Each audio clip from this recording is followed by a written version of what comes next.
আসসালামু আলাইকুম। আজ বৃহস্পতিবার 18 পৌষ পহেলা রজব 2রা জানুয়ারি। বাংলাদেশ বেতার সিলেট সংবাদ পড়ছি সাইমা সুলতানা। নতুন বছরের প্রথম দিনে সিলেটের শিক্ষার্থীদের হাতে বিনামূল্যে নতুন বই দেওয়া হয়েছে। এবছর আনুষ্ঠানিকভাবে কোনো বই উৎসব না হলেও বিদ্যালয়গুলোতে স্বল্প পরিসরে আয়োজনের মাধ্যমে শিক্ষার্থীদের দেওয়া হয়েছে বই। বছরের প্রথম দিনে নতুন বইয়ের ঘ্রাণে উচ্ছ্বসিত শিক্ষার্থীরা, তাদের আনন্দে খুশি অভিভাবকরাও। তবে সিলেটের 2টি উপজেলার শিক্ষার্থীরা এখনো পায়নি নতুন বই। দ্রুতই সব বই তুলে দিতে আশাবাদী সংশ্লিষ্টরা। গতকাল সকাল থেকে সিলেট বিভাগের বিভিন্ন বিদ্যালয় ও মাদ্রাসায় একযোগে বই দেওয়া হয়। নতুন বইয়ের ছোঁয়া পেয়ে আনন্দে মেতেছেন শিক্ষার্থীরা। বেলা 11টার দিকে নগরের সরকারি অগ্রগামী বালিকা উচ্চ বিদ্যালয় কলেজ পরিদর্শন করেন সিলেটের জেলা প্রশাসক মোহাম্মদ শের মাহবুব Murad.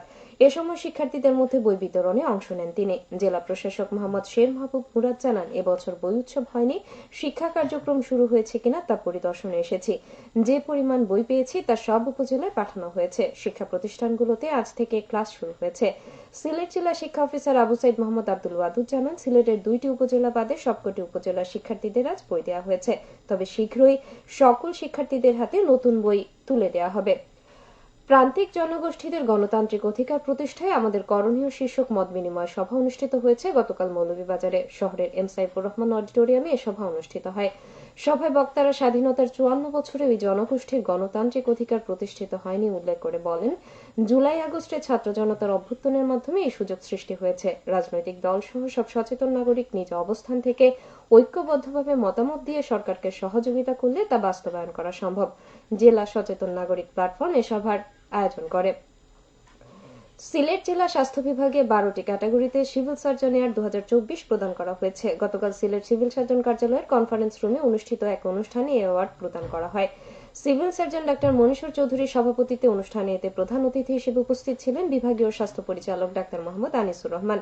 Medical officer CS doctor Swapnil Sourav রায়ের সঞ্চালনায় অনুষ্ঠানে বিশেষ অতিথি হিসেবে উপস্থিত ছিলেন deputy civil surgeon doctor Janmejoy Dutta. পুরস্কারপ্রাপ্তদের মধ্যে ফেঞ্চুগঞ্জের UH and FPO doctor Mohammad Rashedul হককে হাসপাতাল ব্যবস্থাপনা ক্যাটাগরিতে, বালাগঞ্জের UH and FPO doctor Happy দাসকে শুদ্ধাচার ক্যাটাগরিতে, ওসমানীনগরের UH and FPO doctor Mohammad Moinul হাসানকে ফিল্ড সার্ভিস ব্যবস্থাপনা ক্যাটাগরিতে, গোলাপগঞ্জের UH and FPO doctor Sudarshan সেনকে হেলথ সিস্টেম স্ট্রেংথেনিং ক্যাটাগরিতে পুরস্কার প্রদান করা হয়।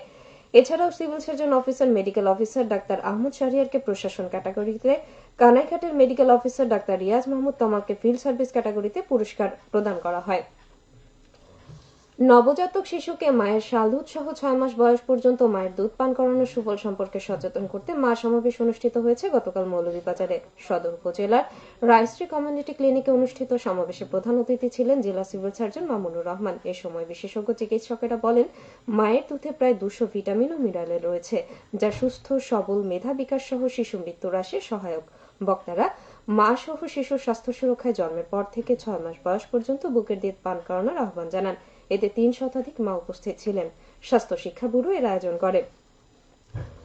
বছরের প্রথম দিনে সিলেট ও সুনামগঞ্জ সীমান্ত এলাকা থেকে বিপুল পরিমাণ চোরাই পণ্য জব্দ করল বর্ডার গার্ড বাংলাদেশ বিজিবি। গতকাল সকালে বিজিবির 48 ব্যাটালিয়নের আওতাধীন সীমান্তবর্তী এলাকা প্রতাপপুর, উতমা, শ্রীপুর, কলসাদেক এবং বিছনাকান্দি অভিযান চালিয়ে এসব পণ্য জব্দ করা হয়। অভিযানে বিপুল পরিমাণ ভারতীয় শাড়ি, গার্নিয়ার ক্রিম, থান কাপড়, পন্ডস ব্রাইটি বিউটি ফেস ওয়াশ, কেন, চিনি, গরু, ফুচকা, পোস্তদানা, বডি স্প্রে, ক্যান্ডি, সাবান, স্কুটি, বাংলাদেশ থেকে পাচারকালে রসুন এবং চোরাচালানি মালামাল পরিবহনে ব্যবহৃত মাহিন্দ্রা ট্রাক্টর আটক করে।